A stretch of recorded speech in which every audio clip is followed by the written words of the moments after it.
This is Profit from the Inside with Joel Block. Strategies to give your business the inside track. And now, here's your host, Joel Block. Did you ever wonder what the secret is to being the best speaker in the world? I mean, the best, the top of the top. What's the secret? What's the inside track to get there? To answer that question, Lance Miller, world champion speaker with Toastmasters. Lance, welcome. Glad to have you on the show. Joel, thanks for having me. You know, is it embarrassing when people talk about you that way? I mean, God, I mean, come on, you are legendary in your arena. It was interesting when I won the world championship in 2005. I did have a little bit of an identity crisis because I was going, "Oh my gosh, now I'm this world champion!" And I remember I was answering emails, sitting at the dining room table, and I went, "You know what got you here will keep you here, and you're the same person you were before." It's actually an honor. But it is something I had to get used to being called, because I wasn't called that for many, many, many years. Well, how about this? I mean, does it create a certain amount of extra pressure that, you know, that you have to perform at an incredible level all the time, or people are going to be disappointed? Well, it was interesting when I was on my path to being a world champion. My biggest fear was actually winning it and not feeling like I really was a world champion. It doesn't put pressure on me because I know I can deliver at that level. But it was that path that took me, so I know I can deliver at that level. Tell us what the path is. Just perfect. It just means that I know I can deliver.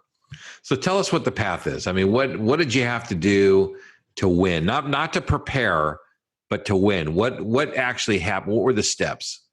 Well, really, for me, it was more a path of self-discovery and discovering my worth to the world, because I think what happens to all of us, we're little kids and our parents are telling us what to do. And we learn that if we make our parents happy, life's good. And then we go to school and the teachers are telling us, and we learn if we follow the rules in school, then things go well. We go to work, we show up, we'll keep the boss happy. And then you go to speak and you stand up, and there's our whole life we've been sort of allowing other people to tell us what we're supposed to do so we can succeed. And for me, it was really a major turnaround to stand in front of those audiences and really tell them something I believed in, I knew was true, it was authentic from me, and it was discovering those messages.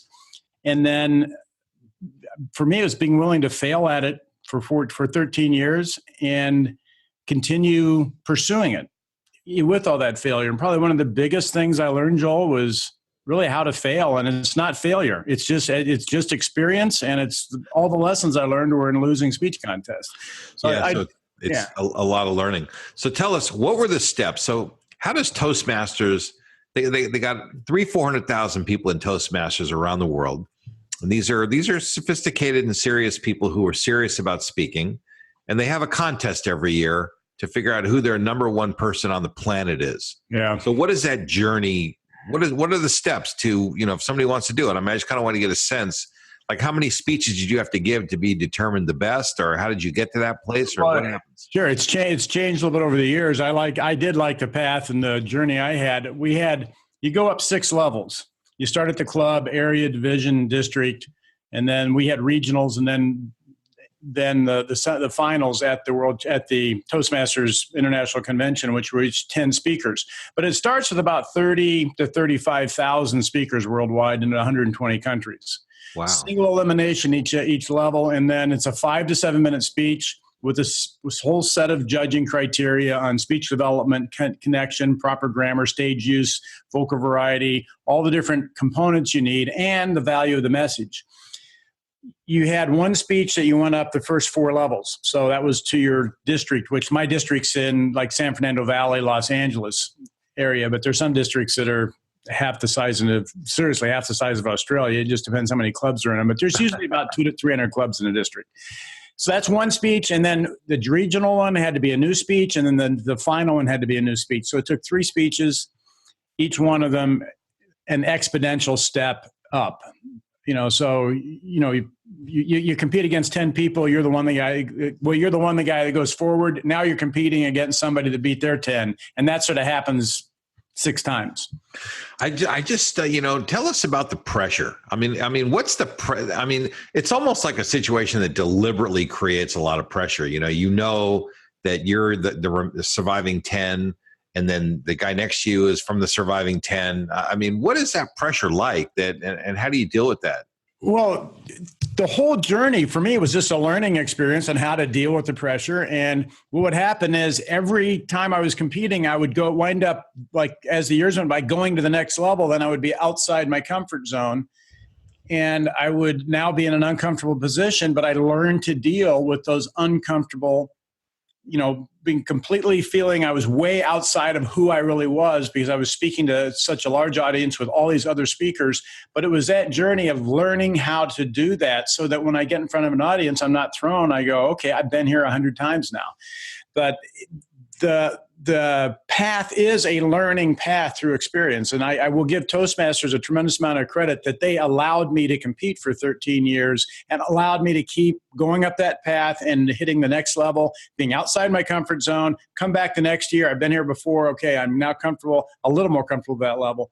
But by the time I got to the World Championships in 2005, I remember I talked to one of the other world champions, Jim Key, and I said, is there anything different in this contest than any other contest? When I get on that stage, is something going to happen that I'm not going to, would have never happened before? Because Jim had been on the world stage 3 times, and he looked at me and he goes, no, it's another speech contest. I said, I'm fine then. I was so concerned I was going to be outside something was going to happen I wasn't prepared for until I got on that stage. It's interesting, because that's kind of, what you're really describing. One of the things I love sports, because sports is such a great metaphor for business and life. And what you're talking about is a metaphor, really where the Toastmasters environment is very much transferable to all these other things that we do. So, when you ask that question, is anything going to be different? That's an awesome question. How has this prepared you for everything else in your life? How have you generalized those lessons to the rest of your life? Well, one of the things I discovered, I found myself through the process, and I've always been a very relatively successful individual, and I can handle my environment well, but it's when you really own who you are. And through that process, I sort of found a core center I can speak from and live from, and I can observe things, and I have the confidence to say what I need to say. And that's really been the biggest difference, is I know I can communicate with people, which is the primary skill you need to survive in any business. I survive on planet Earth with human beings. You got to be able to talk to them, and that I can connect with them and make sense, and that I can get my thoughts across. And that was the process of it. When you talk about outside of just the competition, but the competition's really, I just kind of looked at them sort of as a training ground, because you didn't get fired. You could come back every year and compete. And so they were just a learning experiment. It was like going to the gym and just building your speaking muscles up. And one of the things I talked about, the corporate gigs I've done and the speaking I've done, I've spoken at international conferences with 3,000, 4,000 people in the audience.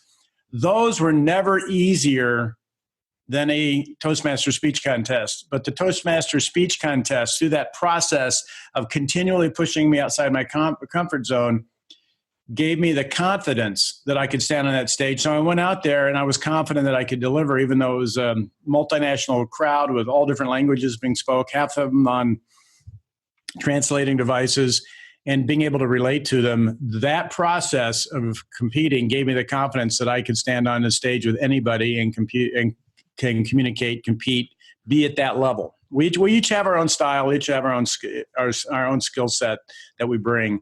And I wanted to really figure out what mine was. I didn't want to mimic somebody. And that's what I see a lot of people do, is they go, oh, look, that guy won, I'm going to be like him. I wanted to be like me. That's like the worst thing you can do, is to try to imitate somebody else and not be yourself. But, one of the things that this podcast is about is the tricks to get the inside track. And I'm hearing you say a couple of things. One is that Toastmasters provided you with the training ground to get outside your comfort zone, and that was very important. The other thing is that you practiced building confidence like it was a muscle, and you practiced. And so then when you go into another environment, the muscle's working, no problem, everything is good. So these skills are highly transferable to every environment. It's not just about speaking. And this isn't an endorsement or a commercial for Toastmasters, because I'm not in Toastmasters. Although I was 30 years ago, I did go for a couple of years, and I thought it was valuable, and I made some look where you are today. So, well, listen, and I can't give all the credit to Toastmasters. I mean, part of it is I've just practiced on my own, and I'm deeply involved in the National Speakers Association, which now you are too. And the difference between Toastmasters, which is the art of speaking, the National Speakers Association is the business of speaking. So, the top 3 or 5% of Toastmasters, the really, really good speakers in Toastmasters who say, they wake up in the morning and they say, gee, I'm pretty good at this. Maybe I should be getting paid for this. Those people come to NSA. And that's where they learn the business models and how to monetize those skills, because the business of speaking is different than the art of speaking. And we're crystal clear about that. So some of the people from the Toastmasters world do come over to NSA. And by the way, we send some of our NSA people who need a little bit more polish to Toastmasters to get a little better at the craft. So we work very symbiotically together, put it like that. No, they fit too well. The two organizations fit together very well. There's no question about that. They do.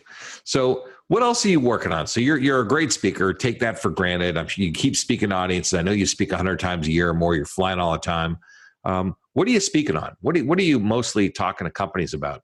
It's interesting that I see speakers and they go learn a system and they go, okay, I'm going to go do this. My whole thing was, where do I live? Where are my messages? And really where I live is I love building groups, that organizations, teams of people that everybody wins and we accomplish something, and people love coming to work. And there's a real, and I got to tell you, I've worked for a lot of organizations, and some of the happiest days of my life, Joel, were leaving that organization. We're leaving jobs I had. And I have a team now, and what we do is basically go in and build really great winning teams and figure out how to make, whether it's a corporation or a nonprofit or whatever, how to really get it humming and winning. And you use the sports analogy. I do the same thing. I was very active in sports in my younger years, and I think sports is a great analogy for business. And there are so many things that are transferable into that to really creating a winning team. And one of the things I will talk about is, if your business was a football team, would it win the Super Bowl? Or are you just out here sort of kicking the ball around, running up and down the field, or can you get the points on the board? Can your team get the points on the board? And so I talk a lot about fundamentals of leadership, and that's an area I love. It's an area that I have dug into. And I'm going to say this, I see all these books on leadership, and most of them I think are absolutely inapplicable crap for the most part, because I've been in situations, I've been very active on like sailing and flying, and I've climbed mountains and I've rafted rivers, and I've been in situations where leadership mattered, and it wasn't like, this is my opinion. No, this is what we need to do to survive.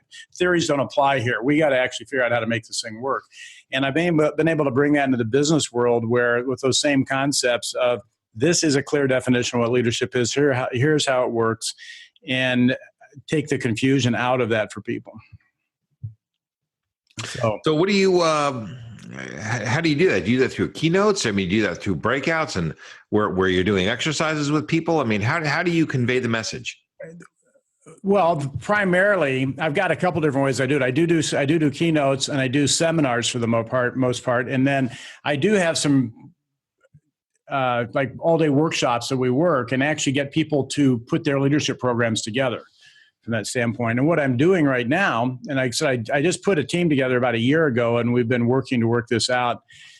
And it's interesting. There are two other guys that I trained on organizational design with about 25 years ago. We've all been turning businesses around or starting companies for the last 25 years. And we ran into each other and said, let's do this together. So that's what we're working on. And we're doing a lot of joint ventures. I got a couple large banks, regional banks, that I'm doing seminars for on a joint venture basis to help their clients do better. And our whole viewpoint here, I've coined a new word called prospership. You know what a partnership is? We're a prospership. Everybody who deals with us prospers.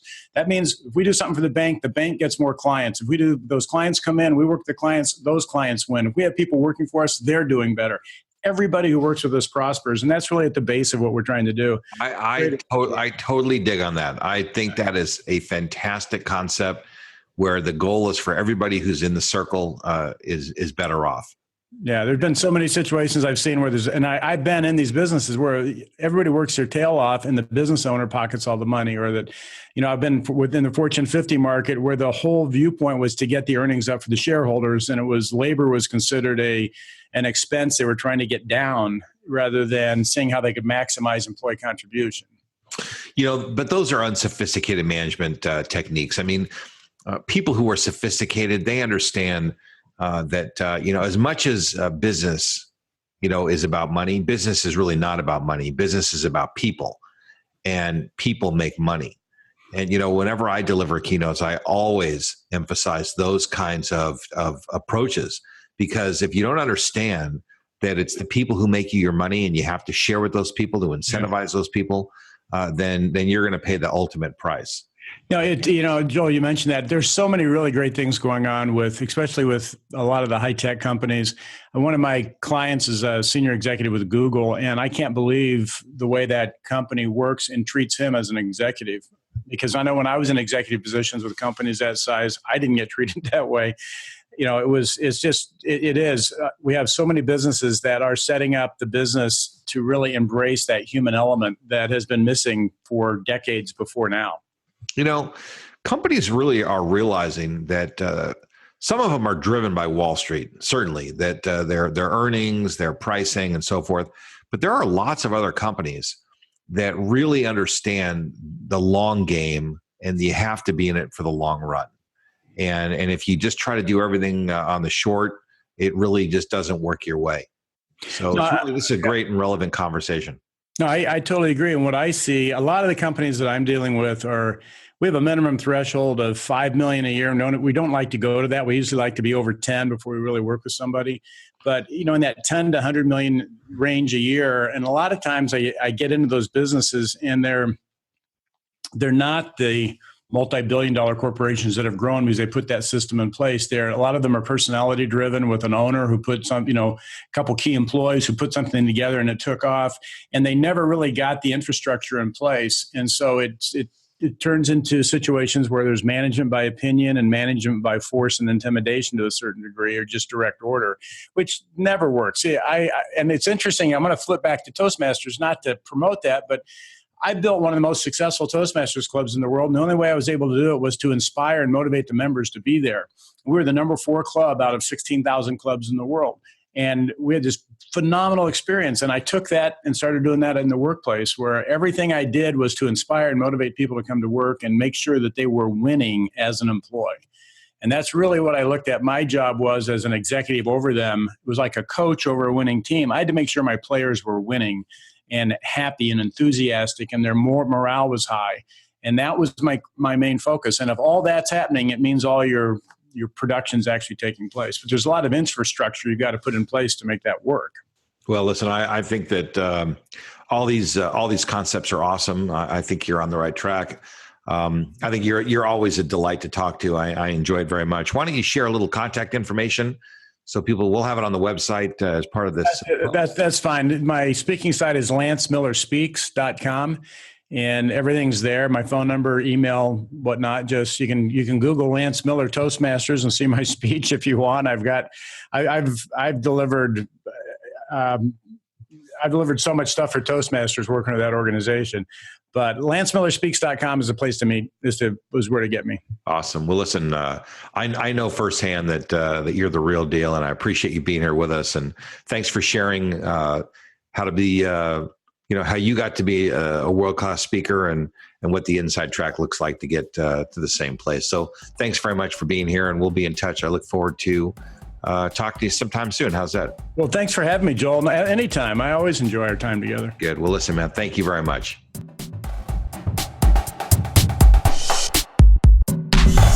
You've been listening to Profit from the Inside with Joel Block. Strategies to give your business the inside track. For more insights and to learn more, visit joelblock.com.